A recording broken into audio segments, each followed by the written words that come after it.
ඊළඟට අප න්‍යාය පත්‍රානුකූලව යොමුවන්නේ තවත් වැදගත් සුවිශේෂී කර්තව්‍යයක් සඳහා අද දවසේ අපගේ ආරාධනය පිළිඅරගෙන අපගේ අනුකම්පාවෙන් මෙතුවක් කාලයක් මේ ස්ථානයේ නැති සිටින මූලාශ්‍රයේ ගරුතර ස්වාමීන් වහන්සේ විසින් පොතේ පෙරේ ස්ථානයේ නික්මුණා.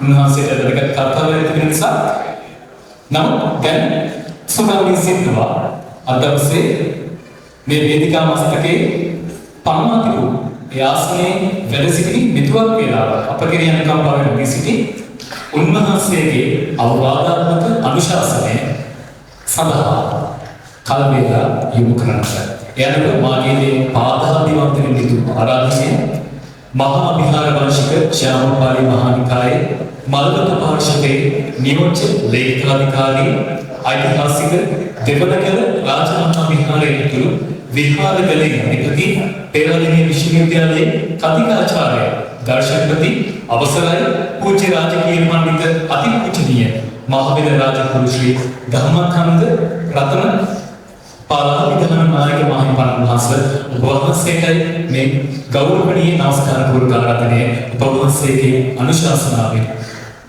අපට සිදු කරන ලෙසට ගරුතර මහා සංඝරත්නයේ අවසරයි පස්මායතනයේ ගෞරවනීය එනික ජනරජ තරුණ පත්‍රමේ සභාපතිත්වයේ දරන්නට යෙදෙන පෙරදින විශ්වවිද්‍යාලයේ දර්ශනාංශයේ ශ්‍රේෂ්ඨ කතිකාචාර්ය ආචාර්ය සමේද වීරවර්ධන මහත්මයා ප්‍රමුඛ කරගත්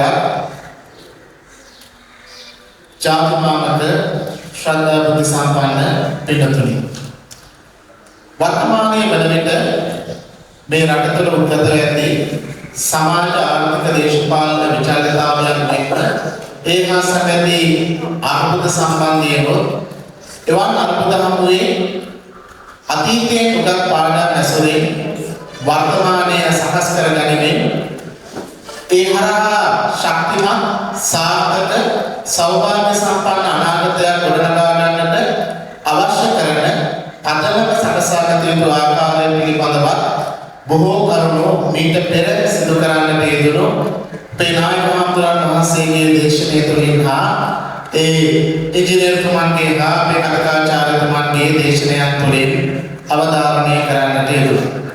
එනිසා කාල වේලාවත් අනුව තාමත් දිගු දේශනාවක් කිරීමට නෙවෙයි කරුණු කීපයක් සංක්ෂේපයෙන් නමුත් සිරිපත් කිරීම තමයි මගේ බලාපොරොත්තුව අභිලාෂය වන්නේ. විශේෂයෙන්ම අපි දන්නවා වර්තමානයේ වෙන විට ශ්‍රී ලාංකේය තරුණ ප්‍රජාව තමන්ගේ දේශයේ සංස්කෘතික අනන්‍යතාවය කුමක්ද? තමන්ගේ දේශයේ ජාතික අනන්‍යතාවය කුමක්ද? ඒ ජාතික අනන්‍යතාවය මෙන්න සමාජ සාරධර්ම මත පදනම්ව තමන්ගේ අනාගතය ගොඩනගාගත යුත්තේ කෙසේද කියන කාරණා පිළිබඳ අනවබෝධයකින් කටයුතු කරන ආකාරය අපිට වර්තමානයේ තුල විශදවන වර්තමානයේ තුල පැහැදිලි වන කාරණා. ඒ නිසා මෙන්න මේ කාරණය සම්බන්ධයෙන් සමාජය තුළ අවදිමත් භාවයක් ඇති කරන්නට ස්වදේශීය චින්තනය තුළින් එහෙම නැත්නම් බෞද්ධ දාර්ශනික හරපද්ධතිය තුළින් පෝෂණය වුණු සිංහල බෞද්ධ සංස්කෘතිය කියන මෙන්න මේ මහ පොළව තුළ ඉඳගෙන තමන්ගේ අනාගතය සාර්ථකව ගොඩනගා ගන්නට අවශ්‍ය කරන්නේ කොහොමද කියන එක පිළිබඳ මාර්ගෝපදේශයේ සැපයීම අවවාද අනුශාසනා ලබා දීම ලාංකීය භික්ෂුන් වහන්සේ ලෙස අපරත පැවරී ඇති ඓතිහාසික වගකීමක්. රාජ්‍යපාලකයා කවුරු වුණත් රාජ්‍යපාලකයා මොන ප්‍රතිපත්තියක් දැරුවත් රාජ්‍ය පාලනය මොන ආකාරයෙන් ක්‍රියාත්මක කරන්නට හැදුවත් කිසිදු පාලකයෙකුට කිසිදු රජයකට කිසිදු ආණ්ඩුවකට මහා සංඝරත්නය වෙත පැවරී ඇති මේ ඓතිහාසික උරුමය මඟ අරින්නට මහා සංඝරත්නය වෙත පැවරී ඇති මේ ඓතිහාසික උරුමය නොසලකා හරින්නට හැකියාවක් නැහැ කියන කාරණය ගෞතම මහා සංඝරත්නය ලෙස අපි අවධාරණය කරන්නට අවශ්‍ය කරන කාරණය. හැබැයි අපි දන්නවා වර්තමානයේ වන විට නව යටත්කృత කරන ව්‍යාපෘතීන් වෙන්න විවිධ රාජ්‍ය නවන සංවිධානයන්ගේ කූට ව්‍යායාමයන් හමුවේ මේ සිංහල බෞද්ධ සංස්කෘතිය කියන හරපද්ධතිය විනාශ කරමින් ඒ හරහා රට තුළ ආර්ථික දේශපාලන සමාජ මෙන්ම උත්සාහ කරනවා. ඒ ප්‍රතිඵලයක් වශයෙන් තමයි ඒ මුලින් සඳහන් කරන්නට යෙදුණු ආකාරයටම නිරාගමික ප්‍රවණතා, ලෞකික කරන ප්‍රවණතා, ඒ වගේම වික්ෂුන් වහන්සේලාගේ ඓතිහාසික භූමිකාව, වික්ෂුන් වහන්සේලාගේ ආධ්‍යාත්මික භූමිකාව පිළිබඳ අපහාසාත්මක, උපහාසාත්මක ප්‍රවණතාවන් එහෙම නැත්නම් ප්‍රවෘත්ති සමාජගත කරන්නට උත්සාහ කිරීම අපිට හඳුනා ගන්නට පුළුවන් වෙනවා.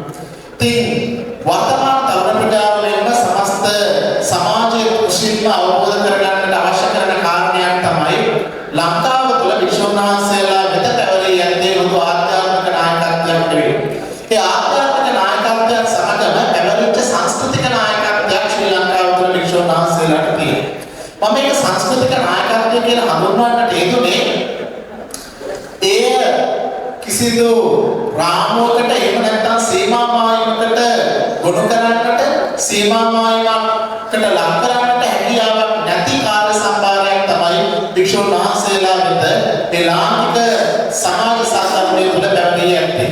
ඒ අවස්ථාවන්වලදී රට තුළ පවතින සමාජ ආර්ථික දේශපාලන විචල්‍යතාවයන් හඳුනාගෙන ඒ පාලන තන්ත්‍රයේ නිවැරදිව පවත්වන්නට අවශ්‍ය කරන මාර්ගෝපදේශය ලබා දෙන අතරම රටේ සාමය, රටේ සමෘද්ධිය උදෙසා ජනතාව පෙළගැස්වීම, ජනතාව සූදානම් කිරීමේ ඓතිහාසික වගකීමත් ඉෂ්ට සිද්ධ කරන්නට යෙදුනේ මේ රටේ බෞද්ධ වික්ෂුන් වහන්සේලා කියන කාරණය කවදාවත් අමතක කරන්නට බැරි ඓතිහාසික සත්‍යයක් කියන එක අපි අවබෝධ කරගන්නට ඕන. ඒ නිසා වර්තමානයේ වෙන විට අපි දකින කාරණයක් තමයි දියුණුව පිළිබඳ එහෙම නැත්නම් සංවර්ධනය පිළිබඳ අනවබෝධයේ, සංවර්ධනයේ සීමාමායන් පිළිබඳ අනවබෝධයේ, ආදානග්‍රාහීත්වයෙන් අදානකරණයෙන් කටයුතු කරන්නට, ප්‍රතිපාදනයේ සම්පාදනය කරන්නට උත්සුක වීම තමයි මේ රටේ වර්තමානයේ වන විට සමාජ ආර්ථික දේශපාලන වශයෙන් ඇති වී තිබෙන බරපතලම දියුණුව ලෙස අපිට හඳුනා ගන්නට ලැබෙනවා. මම මේ කාරණය සම්මුත දේශනාව තුළම එන පොඩි කතාවකින් පැහැදිලි කරලා මගේ අනුශාසනාව සමාප්ත කරන්නට බලාපොරොත්තු වෙනවා. සංයුත්ත නිකායේ ඕපම සංයුත්තේ සූත්‍රයක් තියෙනවා. මේ සූත්‍රේ නම තමයි විලාර සූත්‍රය. මේ විලාර සූත්‍රයේදී තථාගතයන් වහන්සේ පූසෙකුගේ චර්යාව උපයෝගී කරගෙන හාමුදුරුවන්ට බොහොම ලස්සන අවවාදයක් දෙනවා. ගෙදරක ඉන්නවා පුරතලයට ඇති කරන පූසෙක්. මේ පූසට කණ්ඩ බොන්න දෙනවා, හොඳට පුරතල් කරනවා. හැබැයි මේ පූස දවසක් හිතනවා මට මේ නිකන් ලැබෙන දේවල් කාලා හිටියට මගේ ජීවිතේ මට විඳින්න බෑ. මගේ පූසෙක් විදියට මගේ ජීවිතේ විඳින්න නම් මම දඩයම් කරලා කන්න ඕනේ කියලා. හැබැයි මේ පූස දන්නේ දඩයම් කරන්නේ කොහොමද කියලා. ගෙදර හැදිච්ච පූසෙක් නිසා. ඉතින් මේ පූස දඩයම් ගැන දන්නේ නැතුව දඩයම් කරලා ජීවිතේ විඳින්න ඕනේ කියලා හිතාගෙන මීයෝ එහෙට මෙහෙට යන කාමරවල ළඟට ගිහිල්ලා කට අරගෙන ඉන්නවා. මේ කාමරවලින් යන මීයේ මම කටට දෙන්නයි කියන්නේ. කොහොමද මීයාගේ අවාසනාවටද පූසගේ වාසනාවටද කොහෙද මීයේ කට ඇතුළට ලිව්වා පූස. පූස දන්නේ කොහොමද දඩයම් කරන සතෙක්ව මරාගෙන කන්නේ කියලා. පූස කරේ තමන්ගේ කට ඇතුළට ආපු මීයාව එකවරම පණ පිටින්ම ගිලලා දැම්මා. මීයාව පණ පිටින් ගිලලා දැම්මම මීයා මොකද කරේ? මරණකාරයේ මේ පූසගේ බඩවැල් අතුරු මහා මේ සියල්ලම විනාශ කළා දැන්. අන්තිමේටම දඩයම් කරලා ජීවිතේ විඳින්න කියපු පූසට දඩයම නිසාම තමන්ගේ ජීවිතය නැති කරගන්න ඕන. ඒ වගේම වර්තමානයේ වන විට අපිට තියෙන්නේ සංවර්ධනයේ දිශානතිය පිළිබඳ අවබෝධයක් නැහැ වර්තමාන තරුණ පරම්පරාවට.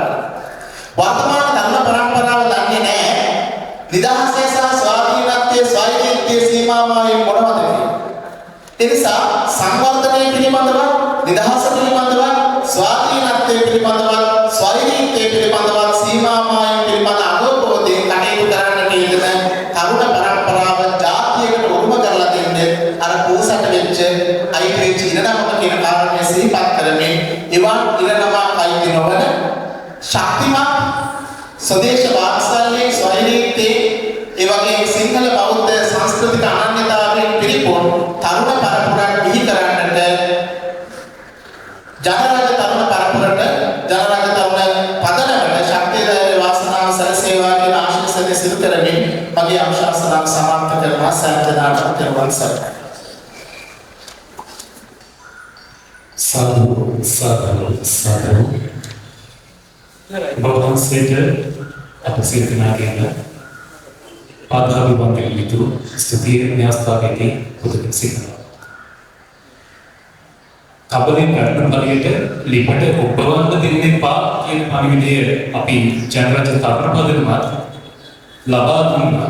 ඒ පණිවිඩය ගරුතර මහා සංඝරත්නයේ ස්වාමීන් වහන්සේ න්‍යාස්ථාපයේදී ප්‍රත්‍යක්ෂ කළා.